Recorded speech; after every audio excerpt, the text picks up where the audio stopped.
आगे I think सब लोग, तो मैं कंटिन्यू करूं? जी करें स्टार्ट। कोई कंफ्यूजिंग पॉइंट तो नहीं हो रहा ना इसके अंदर? मतलब सब चीज़ें क्लियर है ना? हम लोग इसकी प्रैक्टिस कर सकते हैं, अभी टाइम हम लोग के पास है। यार वो कंस्ट्रक्टर क्लियर नहीं हुआ, फंक्शन कंस्ट्रक्टर। बस एक और टाइप है रह गई है इसकी, देख लें तो फिर हम वीएस कोड के अंदर उसकी प्रैक्टिस कर लेंगे।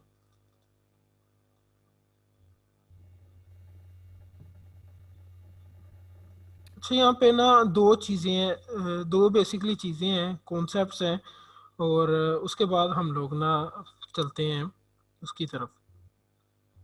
एक और टाइप रह गई है जो हम लोग की मोस्ट यूज होगी रिएक्ट नेटिव के अंदर, वो है एरो फंक्शंस। तो वो नेक्स्ट देखते हैं। अभी हम लोग इसमें देखो ये दो कोई पढ़े तो please. Function hosting, earlier in this tutorial you थोड़ा लर्न थोड़ा अबाउट बूम होके होस्टिंग जरा पढ़ो, थोड़ा जावास्क्रिप्ट। एनर्जेटिक होके। एनर्जी डाउन ही है अभी यार। ओके, कोई और पढ़े?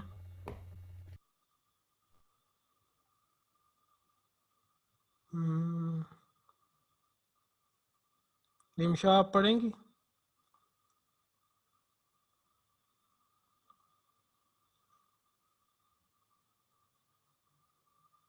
नहीं पढ़ेंगी? ओके मैं पढ़ता हूँ। Okay. Function hosting, earlier in this tutorial you learned about hosting javascript hosting. Hosting is JavaScript's default behavior of moving declarations to the top of the current scope. Hosting applies to variable declarations and to function declarations. Because of this, JavaScript functions can be called before they are declared. ठीक है। Hmm. वो कह रहा है कि hosting जो है वो क्या होता है कि आप डेक्लरेशंस को है वो टॉप पे रखो। बिल्कुल। ठीक है। और यहाँ पे जैसे इस एग्जांपल के अंदर देखो, डेक्लरेशन नीचे है और फंक्शन की कॉल ऊपर हुआ है। हाँ, ठीक है। तो वो ये कह रहा है बेसिकली कि आप इस तरह उसको कर कॉल सकते हो। ऊपर हुआ हुआ है और उसके नीचे हुआ हुआ है और ये डेफिनेशन होस्टिंग, डेक्लेरेशन। ये होस्टेड नहीं है। ठीक है।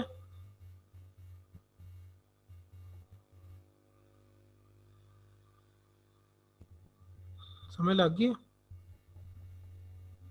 तो होस्टिंग बेसिकली, होस्टिंग के प्रोसेस में वो क्या करेगा कि सब डेक्लरेशंस को ऊपर करके और सब मतलब कॉलिंग्स को नीचे करके वो एग्जीक्यूशन को देखेगा। सही हो गया?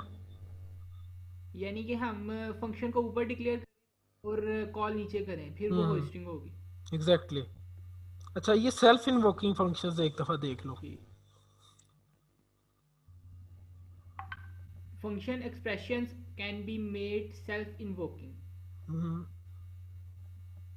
A self-invoking expression is invoked automatically without being called.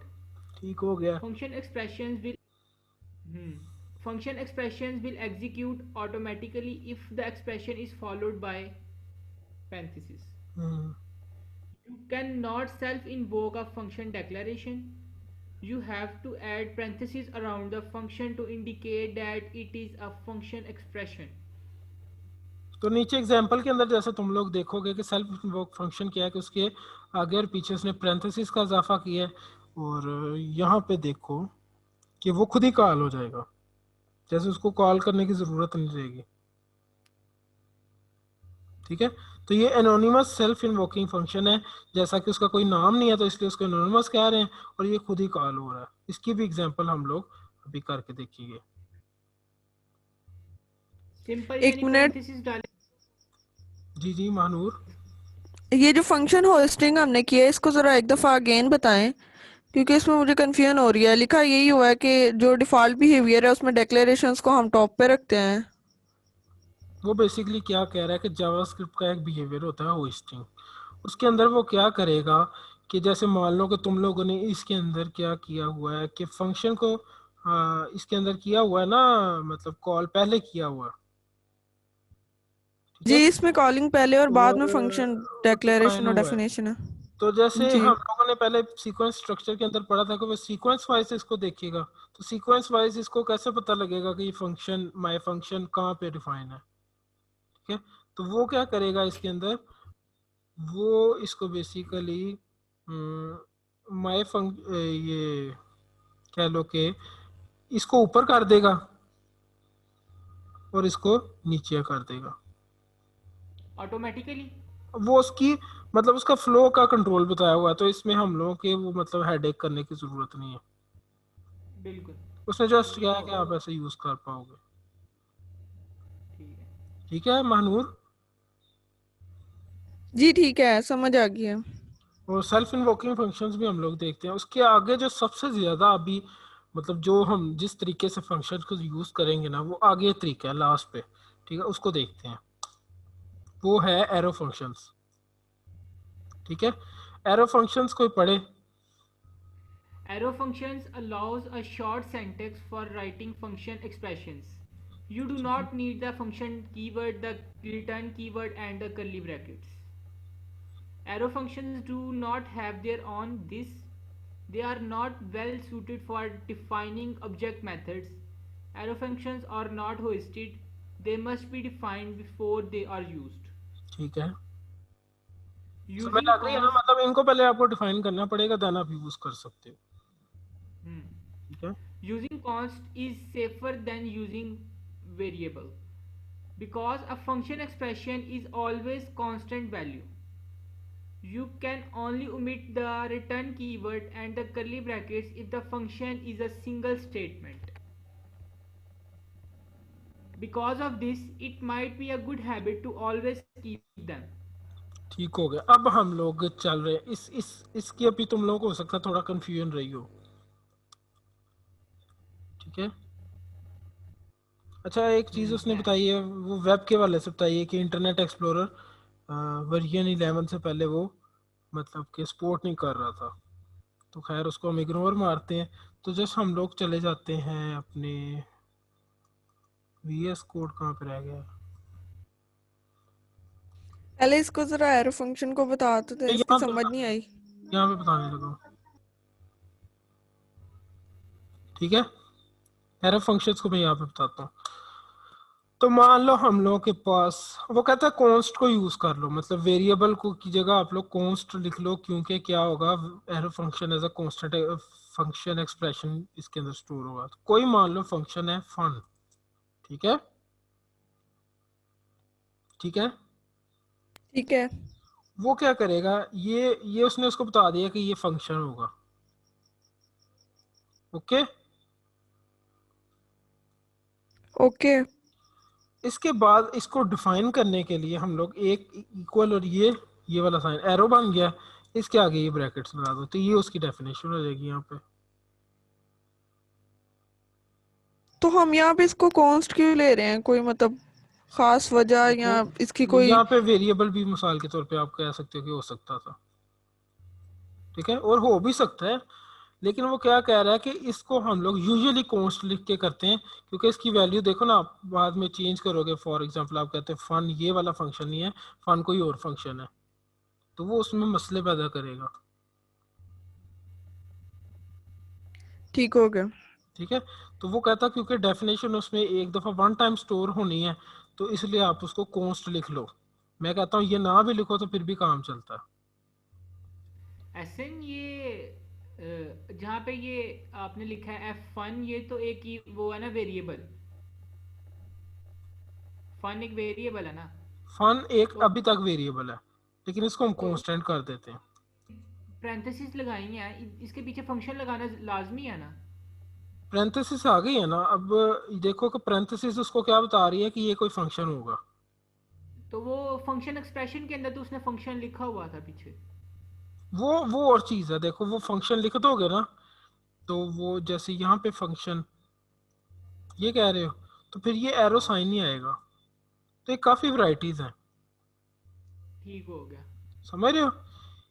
जी जी।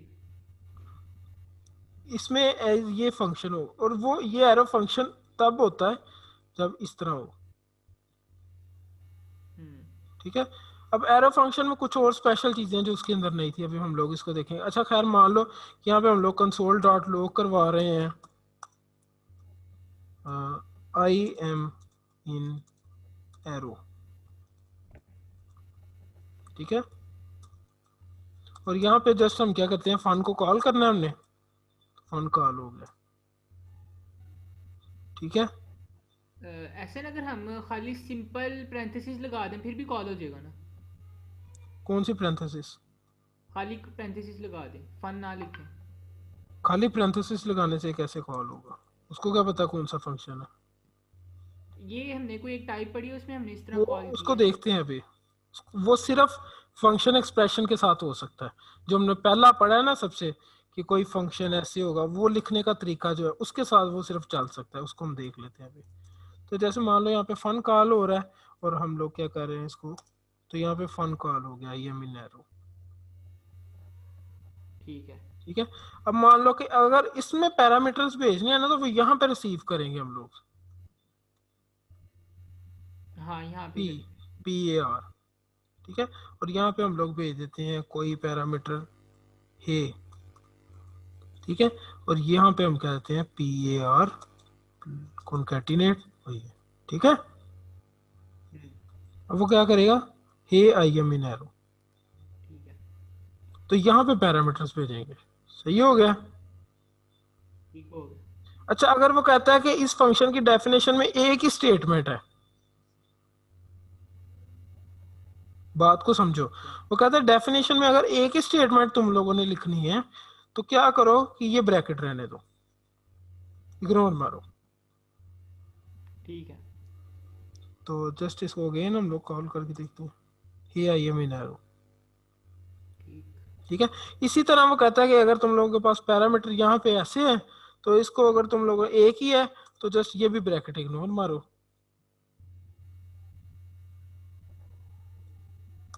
सही हो गया।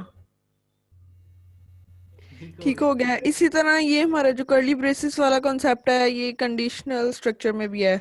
इफ एल्स जब हम यूज करते हैं, अगर सिंपल इफ के बाद एक ही स्टेटमेंट है तो हमें ब्रैकेट्स वो लगाने की ब्रैकेट जरूरत। इग्नोर मारो, ठीक है। लेकिन उसमें कंडीशन के मतलब अराउंड आप लोगों ने ये वाली कंडीशन में हाँ, लगेंगे, जी जी। लेकिन इसमें उसमें पैरामीटर्स, कंडीशन। इसमें पैरामीटर्स को भी वो कह रहा है इग्नोर मारो, ठीक है। तो मान लो अगर हम लोगों के पास दो पैरामीटर आते हैं P2, और यहाँ पे अगर हम लोगों ने वो वैसे ही उसने यहीं पे एरर दे दिया कि आप इसको ऐसे नहीं लिख सकोगे, फिर आपको क्या करना होगा कि ब्रैकेट्स को इन्वोक करना होगा, ठीक हो गया।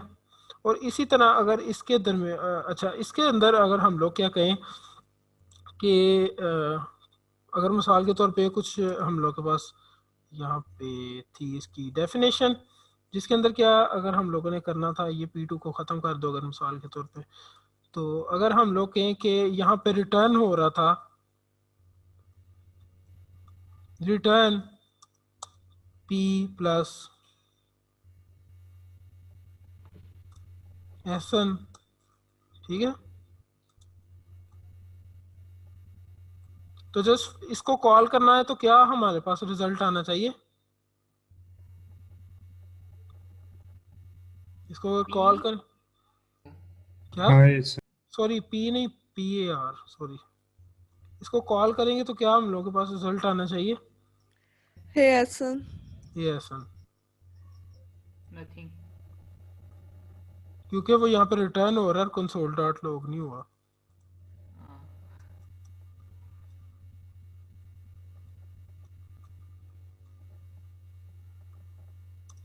ठीक है, ये एसन, सही है। अच्छा वो कहते हैं एक ही स्टेटमेंट है तो ब्रैकेट को इग्नोर मार दो, ठीक है जी, मार दी इग्नोर, ब्रैकेट इग्नोर हो गई, ये भी इग्नोर हो गई। अच्छा वो कहता है कि अगर एक स्टेटमेंट में रिटर्न ही हुआ है सिर्फ, तो जस्ट रिटर्न को भी इग्नोर मार दो, ठीक सही है। हो गया। तो हे लिखेंगे तो यहाँ पे अगेन हम लोग के पास हे ऐसा नहीं आ जाएगा। इसको इस तरह समझने के लिए है कि कोई फन है कांस्टेंट जिसके पास आएगा PAR, और वो क्या करेगा PAR प्लस एसन रिटर्न कर देगा,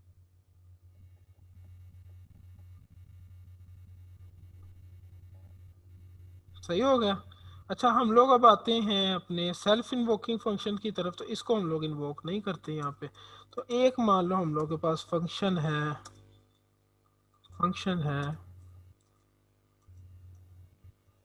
जो क्या कर रहा है, कंसोल डॉट लॉग करेगा। इसका कुछ नाम भी होगा लेकिन हम लोग नाम नहीं रखेंगे। कंसोल डॉट लॉग होगा। अभी देख लो वो एरर दे रहा है कि इसका कोई नाम नहीं है, लेकिन इसको पता नहीं है कि इसके साथ हम लोग करने क्या जा रहे हैं। सही हो गया।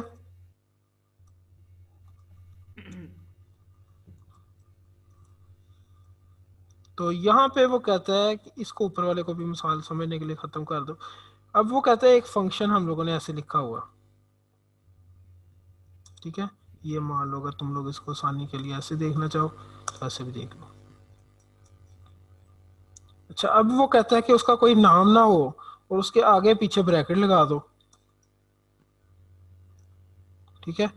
तो क्या होगा, कुछ भी नहीं होगा। ब्रैकेट लगाने के बाद फिर एक ब्रैकेट लगा दो इस तरह और उसको कॉल कर दो, तो ये कॉल हो जाएगा, खुद ही कॉल हो जाएगा। सही हो गया। ये है हम लोगों के पास सेल्फ इन्वोकिंग फंक्शन। वैरायटीज हैं अलग-अलग, काम एक ही हो रहा है, फंक्शन है जस्ट। सबसे ज्यादा हम लोगों के पास एरो फंक्शंस यूज होगा, ठीक है। सेल्फ इन्वोकिंग फंक्शन है, इसके अंदर सिर्फ इसी की कैटेगरी के साथ सेल्फ इन्वोक हो सकता है।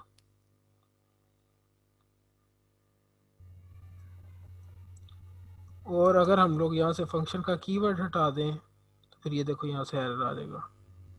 फिर इसको ऐसे कर सकते हैं शायद हम लोग, फिर भी हो जाएगा,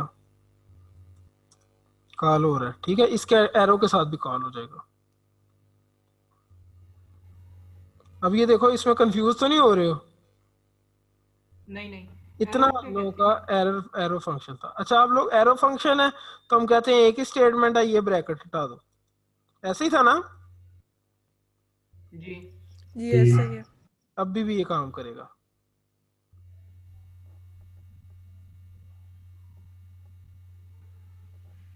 सही हो गया। अब इससे ज्यादा शॉर्ट आई थिंक ये नहीं हो सकता।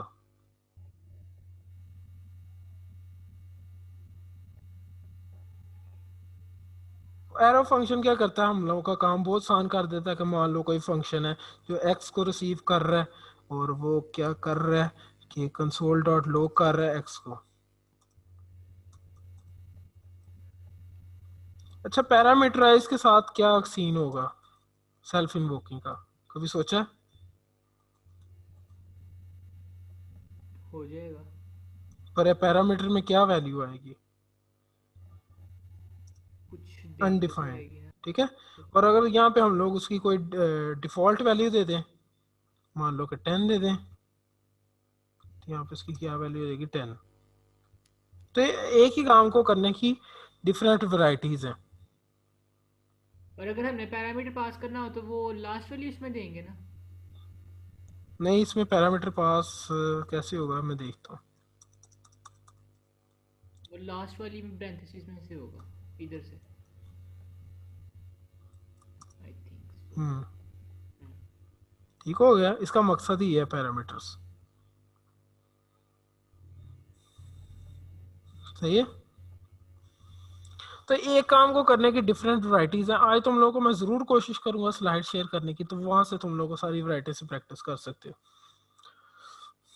ओके। अच्छा, मैं अब रिव्यू करने जा रहा हूँ वाइट बोर्ड के ऊपर। टॉपिक्स हम लोगों ने आज देखे हैं उनको। तो यहाँ पे मैं तुम लोगों के सामने अपना वाइट बोर्ड लेके आने वाला हूँ। ये नजर आ रहा है? जी जी सही हो गया। तो यहाँ पे जैसे सबसे पहले हम लोगों ने देखा था वो था, आज के दिन में सबसे पहले हम लोगों ने क्या क्या किया। आज हम लोगों ने जस्ट फंक्शंस को रिव्यू किया था,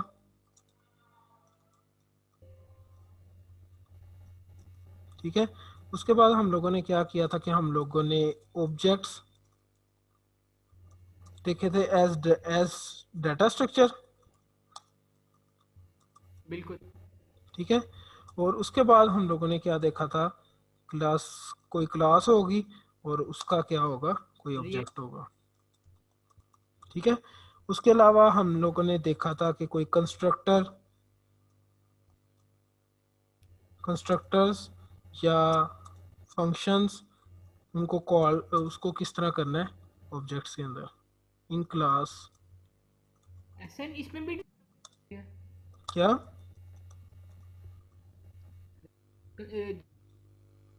जहाँ कंस्ट्रक्टर है तो डिस्ट्रक्टर भी होगा ना इधर? नहीं, डिस्ट्रक्टर का कोई कॉन्सेप्ट नहीं है। ठीक है, जस्ट कंस्ट्रक्टर है। ठीक है, उसके बाद हम लोगों ने क्या देखा कि डिफरेंट वेज टू डिफाइन या कॉल को हम लोग इन्वोक भी बोलते हैं, इन्वोक का फंक्शन। ठीक है, इतने मामले के अंदर, आज के इस सिनेरियो के अंदर किसी को कोई मसला है तो बता दो।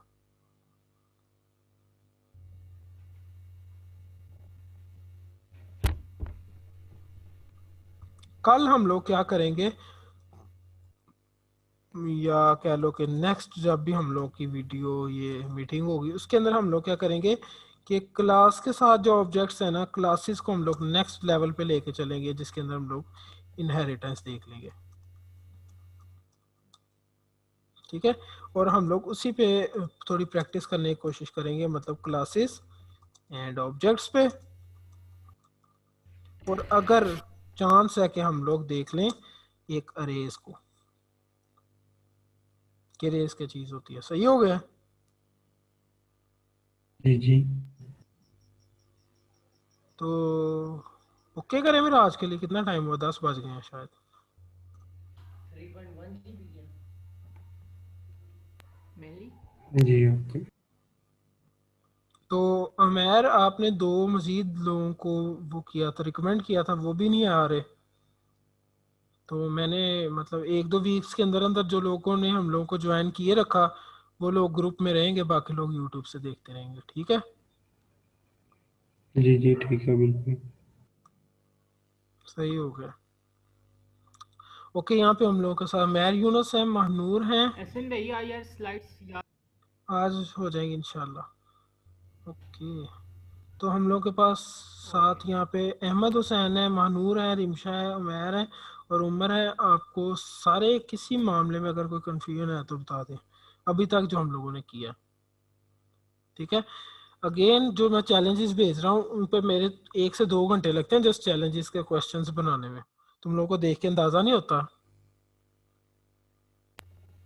हमें करने में भी आधा पौना घंटा लग जाता है उसे। वही ना, उसको बनाने में मैं जस्ट मतलब कह लो ब्लाइंडली उसको बना रहा होता हूँ कि कुछ भी उसका क्या रिजल्ट आएगा, फिर मैं खुद उसको एग्जीक्यूट करने से पहले उसका रिजल्ट प्रेडिक्ट कर रहा होता हूँ। ठीक है, तो उसको करने, उसको लाजमी करना आज फिर अगेन मैं जो है ये जितना हम लोगों ने किया है उसके हवाले से मैं आज फिर अगेन जो है वो चैलेंजेस शेयर करूँगा। तो कोई कन्फ्यूजन ना अपने दिल में रखना, ओपन क्वेश्चंस रखने हैं, ओपन सजेशंस रखने हैं, ओपन प्लान्स रखने हैं। एक बात, और दूसरी बात ये कि उसको करना लाजमी है, उसको चैलेंजेस को। ब्रदर इनकी यार स्लाइड्स रात को शेयर कर देना ताकि इनकी प्रैक्टिस कर लें हम सुबह। ये जो मैं आज पूरी कोशिश करूंगा ड्राइव पे फोल्डर बना के तो जल्द अज जल्द वो मैं शेयर कर दूं। ठीक हो गया। वो कुछ यूं रहा ना कि जैसे मैंने ऊप को एक दिन में रखा था, तो वो मतलब जैसे मैंने इनहेरिटेंस को सोचा कि आज थोड़ा मैसी हो जाएगा तो उसको नेक्स्ट कर लेंगे। तो हम लोग फंक्शन के, ये मैंने 5th डे के अंदर रखे हुए थे कि मोर वेज टू इन्वोक और define a function. Arrow functions पे अपना हाथ बहुत ज़्यादा सेट रखना, क्योंकि अगर रिएक्ट नेटिव के अंदर हम लोग मोस्टली एरो फंक्शंस के साथ ही काम कर रहे होंगे ज़्यादातर। ठीक हो गया। सही हो गया, एरो फंक्शंस पे अपना ग्रिप रखनी है। ठीक है, ओके करते हैं फिर अभी के लिए। अपना बहुत सा ख्याल रखना, दुआ में याद रखना। ओके सर, अल्लाह हाफिज़। ओके, अल्लाह हाफिज। सबको अल्लाह हाफिज़। ओके अल्लाह हाफिज।